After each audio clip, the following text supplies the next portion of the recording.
Hey guys, welcome back to Medios Atlas.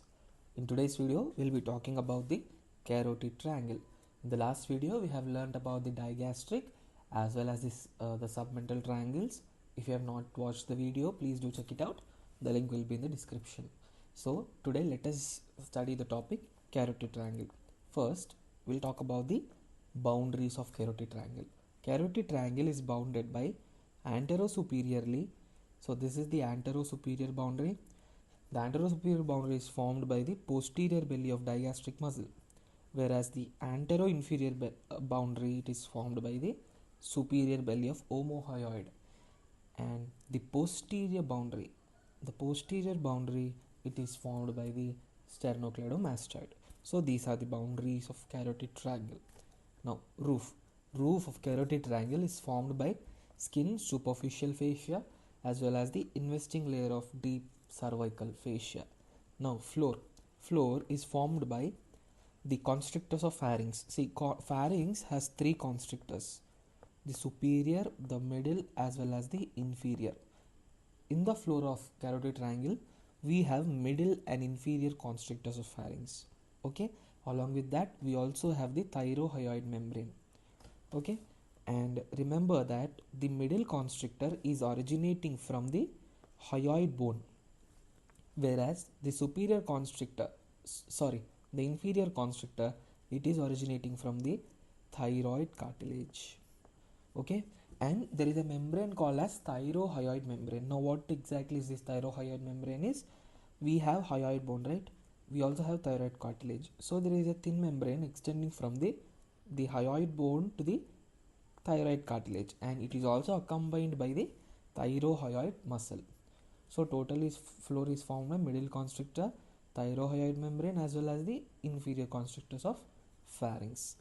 Now let us talk about the contents. Contents are very important in this the carotid triangle. Now we'll talk about the contents of the carotid triangle. So contents can be studied as arteries, veins, as well as nerves. First, we'll talk about the arteries. So in the arteries, we have carotid arteries. Obviously, the name of the triangle itself is carotid triangle, right? So obviously, it has carotid artery. Now, the thing which we need to focus here in this carotid artery is this carotid artery. First, it is a common carotid artery is present. Now, this common carotid artery, it bifurcates into external carotid artery as well as the internal carotid artery. Now, at which level it bifurcates?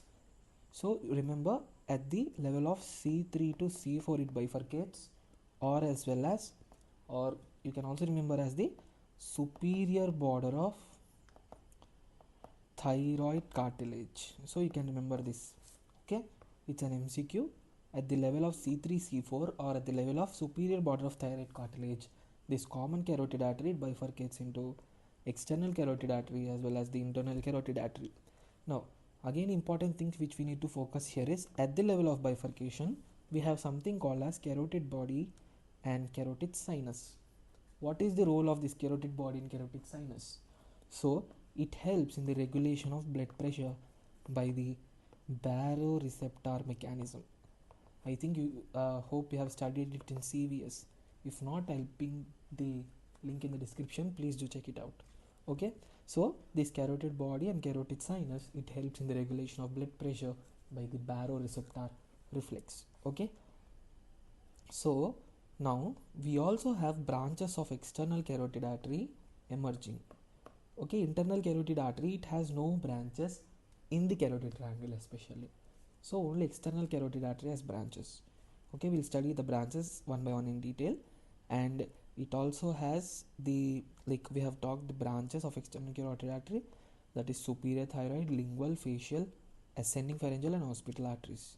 Now veins, we have internal jugular vein, common facial vein, and pharyngeal vein.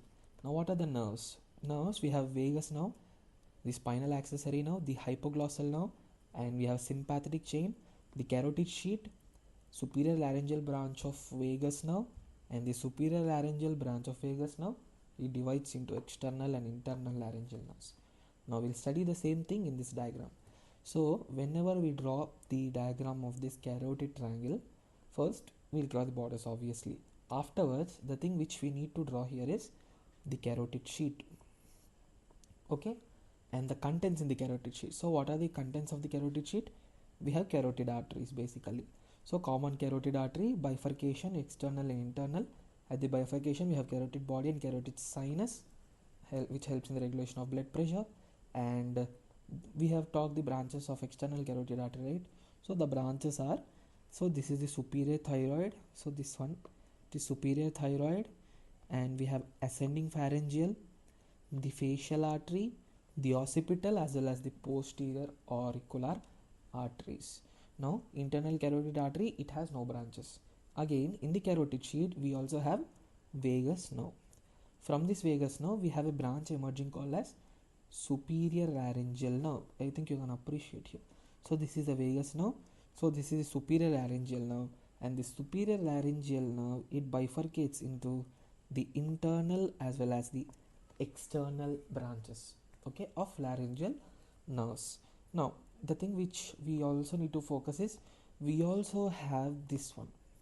So this is the hypoglossal nerve emerging like this, and this hypoglossal nerve, it merges with the cervical branches and it forms the ansa cervicalis. We'll talk about ansa cervicalis in the later videos. And outside the carotid sheet we have the internal jugular vein. Winding the internal jugular vein, we have the spinal accessory nerve. So this is all about the contents of carotid artery, and that's it. So we have completed triangles. In the next coming video we'll talk about the parotid gland. Okay guys, I hope you liked the video. Please do like, share and subscribe to my Diverse Atlas, and join our Telegram and Instagram channels, and thank you for watching. Bye.